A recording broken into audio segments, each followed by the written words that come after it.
Hi patrons. For this month, I realized that All of Me was not one of the songs that I'd done yet, and with like, what is it, 80 something different chord melody arrangements. It's kind of funny that a song that's that famous is not on there. So I decided to, of course, make an arrangement of that one. I'm approaching this one in sort of a slightly different feel than what I normally do. So it's more like, it's kind of hard to describe. I guess it's more like a ragtime feel. At least when I play it, I hear it more as having sort of second line drums under it. So like more New Orleans feel. And there's a lot of sort of like that 1-5-1 bass movement is a prominent thing in there. And I think it's just nice to have a different feel. And it fits this song really well because it is kind of an old-fashioned standard. I'm playing it in C major because that's what it's usually played in. And it's in a sort of nasty, difficult, slow tempo. I didn't actually measure it, but I think it's like, I don't know, 88, 90. I'm probably speeding up a little bit throughout it because it's organic. But yeah, so it's a difficult tempo, but that also kind of works well with the... It makes that a little bit nicer, even if it is difficult to play.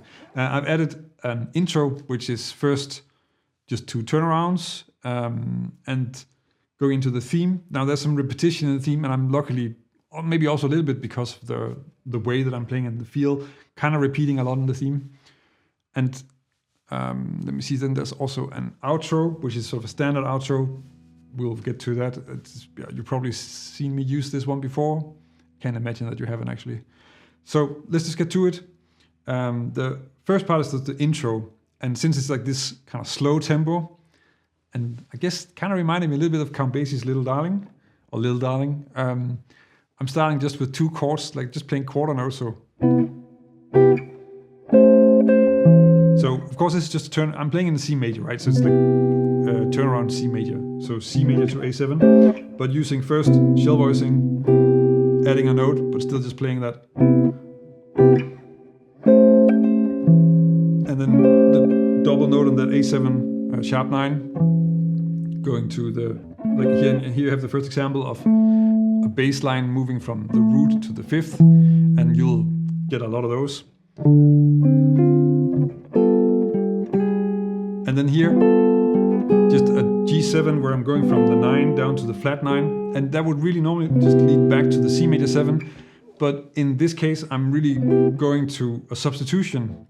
So instead of going, like, you could also go to like a 3-6-2-5, but I'm going to a B flat 7 instead, with that 13, the melody. And because we have this, actually I'm playing it like this, to A7, so then that works really well. It just pulls the whole thing forward. It is an intro, so it needs to drive towards the beginning of the song, of course. So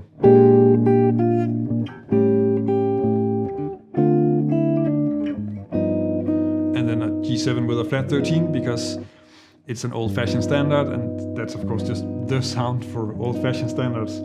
Now the first thing that you run into with this song when it gets to the theme is there's a lot of 2-bar chords in there, which in some ways makes things easier, and in other ways makes it a little bit difficult because you need to get that to stay interesting, and maybe there's not something happening. Like the melody doesn't have long phrases, so there's a lot of space in there, and that's a challenge, but also what kind of makes it fun to play, I think. Now, the first melody note is a C, right? Just the root, and I have a C bass note under it, and then I want to have a C6 under, or in between those two, right? So like this. The way I do that is just an A minor triad, and then this really low C bass note. And really the reason why I'm taking the very low bass note here is really just because I want to have the rest of the melody with the same bass note. So that's kind of just to keep that static. So ending up down here on this shell voicing, which I think I play like this.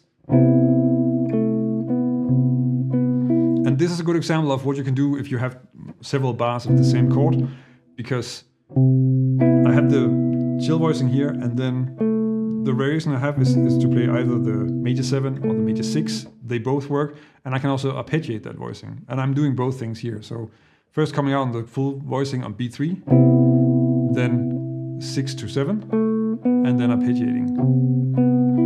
Now the next part of the melody, I'm harmonizing with this voicing. You may know this as an A minor 7, but of course that's also a C6, so that's what I'm using it as. And then I'm going to the E7 chord. So of course E7 is in the key of C is the chord that would take us to A minor, so you would treat it as if it's resolving to a minor chord, which means that it has a flat 9 and a flat 13. I'm not really using the flat 13 so much in this case because that doesn't fit with the melody, but I'm using the flat 9 quite a lot in, I think, well, certainly in this one and also in the second half when it comes back. So here I'm really just playing sort of a full diminished chord and then adding the open E string as a bass note. Down to this, which is of course just like a G sharp diminished inversion. And then just the last part of the melody, so that's the melody, right? So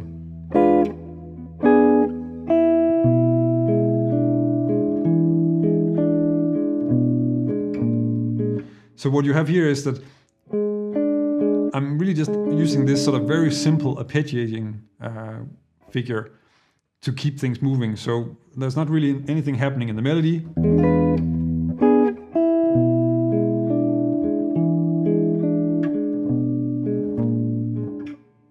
And that's sort of what keeps the whole thing moving in an easy way. It's just easy to play, and I'm really just doing under the E7. So that's just a nice solution. I thought that's worth pointing out. And also in this tempo, it kind of adds a certain tension to just arpeggiate chords like this. Now then it moves to A7, and it's not an A minor chord, even though I said like it's an E7 that would resolve to an A minor. It actually resolves to an A7. So now here there's one trick, because I want to of course still have that kind of bass movement in there, right? And the way I do that is first A7 like this, and then I need to let go and just play the chord like this, because then I'm opening up to go to have that E in the bass there. So that's how I'm doing that. So then you have a G sharp, just a D sharp in the melody, and I'm harmonizing that just with a chromatic passing chord. So just like G sharp or like E flat, A flat, sorry.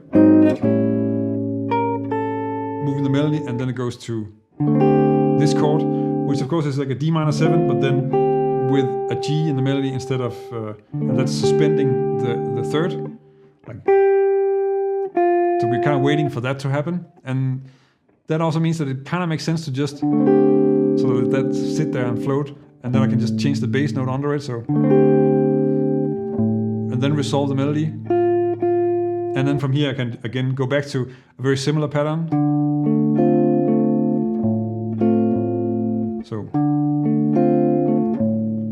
So that second bar is really just to keep things moving in terms of keeping the time and the groove happening. Now then we go to E7. So these would be the first 8 bars of the song, or these are the first 8 bars of the song, and they will be repeated in the second half of the song. So the form is like A, B, A, C, and the A part is the same both times. In this first half, then it goes first to E7, and then there's sort of this long way to the 6, but mostly like the 5 of the 5, and then 2-5 to go back to the second half, which is a very normal way for this type of form to run. You will know this from There'll Never Be Another You, or It Could Happen to You, or most of I think most of those A, B, A, C forms will do this. So that's sort of pretty standard. But of course, the first part of it is that it goes to E7, and in this case, there's also some chromatic movement in the melody. So that's this part, and so the melody is going E to D, E, D sharp to D, and I'm harmonizing that with first just the E7, then the D sharp. It doesn't really work on top of on the E7, so I go to a B7 here, so it's really just like an extra 5 chord added in there, and I can resolve that down to the E7. So back to that pattern, and so really sort of coming back to this sort of walking I guess that's why I think it's ragtime. I don't know, but it kind of has that. That's what's really spelling out the groove here. And of course, once I've done that in the second bar, then the melody starts moving again, just up that E major triad. So that I'm just playing that. Going to A minor 7. Now A minor 7, the melody here is kind of doing the same thing as it was on the D minor 7. So first we have this suspended version where it's like the D is there instead of the C, so the 11 instead of the third. And then that resolves. And here I want to add more movement because there's nothing else happening in the melody. So I go from this C to this one. And that's really just because I want to play this sort of chromatic line down to the D7.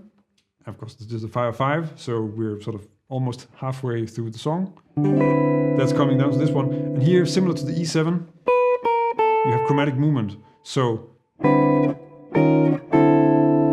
I'm doing that like this, which is like now with a chromatic passing chord, similar to what I did on the A7 essentially. And here the melody goes up, let me see, so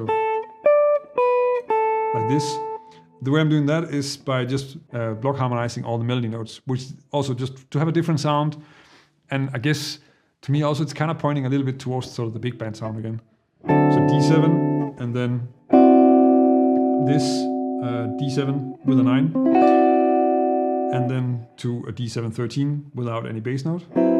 So that's really what I'm sort of relying on here. You don't really need to have bass movement or anything else because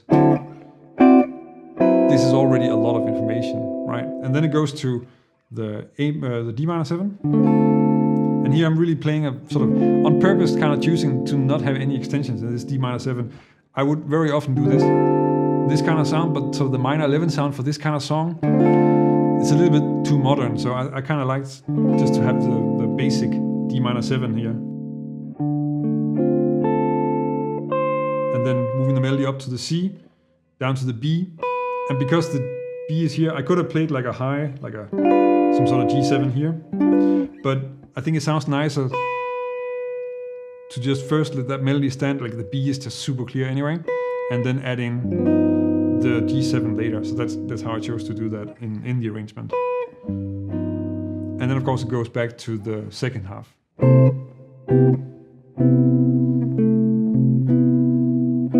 So that's really essentially the same, playing with some of the same things in there, sort of the shell voicing, using the 6 and the 7 together, and then of course, and this is also kind of similar.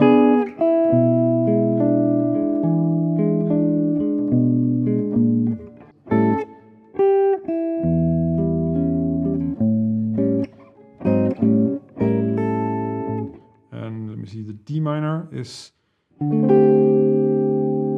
also kind of similar here. So again, adding that 11 in, and I think it is really such a part. You will find versions of this song where they really sort of harmonize this with a diminished chord or something like that. But it's almost, I mean, sometimes you want to do that, but I think it's almost a pity in this case actually to do that because that suspension is just so nice. Another thing I also want to point out is how motivic this is, and because I'm kind of using that in the arrangement as well.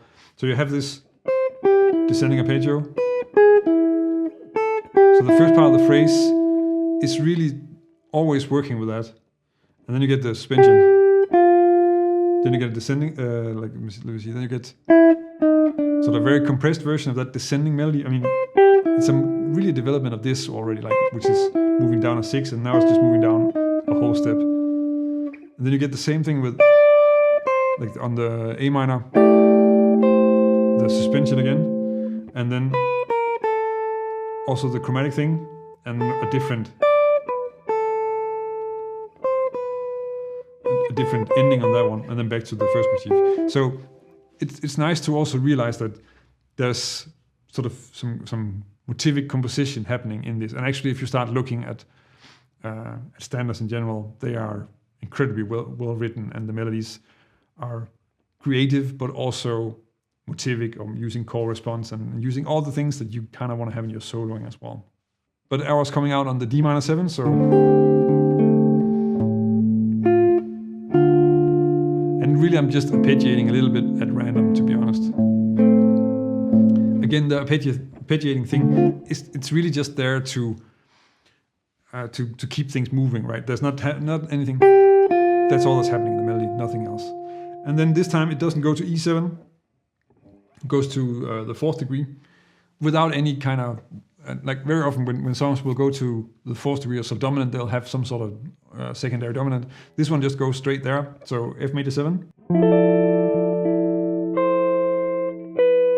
And then to F minor 6.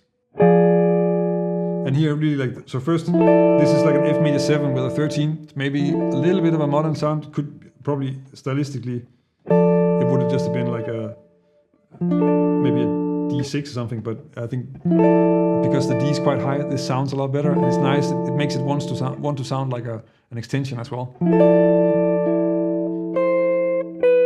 And then here the F minor 6, which is really just a 3-note voicing in this case. To E minor. Again, simple E minor, really no extensions. And here I'm messing a little bit with the rhythm. Again, also just sort of hinting at the sort of bassy big band.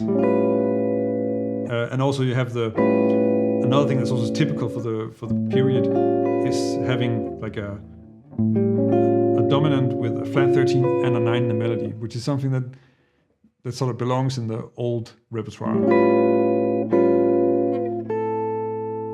And then moving to the final cadence before going into the outro. And of course the final part is just a 2-5-1.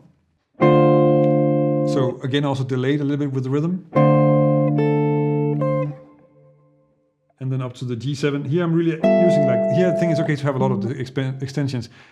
It's funny how there's like in the older styles, there's still room for extensions on the dominants, but there's not so much room for the extensions and other sounds on the other chords, which is actually funny or I don't know, it's a weird coincidence in that respect. But here, this works perfectly fine with just all the extension there and the E's in the melody anyway. So now normally we of course just resolve to the C and then be done. But then instead of that, I'm doing this sharp 4 ending, which is actually a little bit more modern than what you will find for this period. But it's just such a nice ending, and it works so well for this song. So that's going from F sharp half diminished to the F minor 13 in this case, and that's really just because it's moving down like this. And that's E minor 7 to E flat diminished.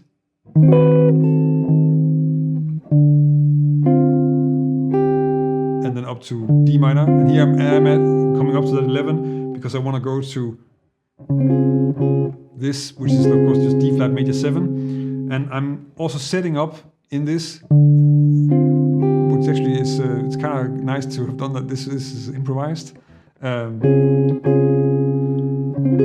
sort of going from the bass movement being D to D flat, and then it's eventually to C, and then I have the melody going from F up to G up to A flat, and then ending on this sort of very full, also quite modern sounding C major 7 with a 9 and 13, which is maybe a bit more modern, but it's also, you have this melody and then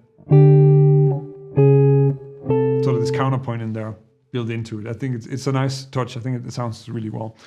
So that's the arrangement. Now, if there's anything you want to ask about this, if you have any questions on how to play stuff like this, or if there's something else you want to add, or of course, if you have a suggestion for next month's chord melody arrangement, then let me know about that. And for the rest, thank you for your support, and until next month.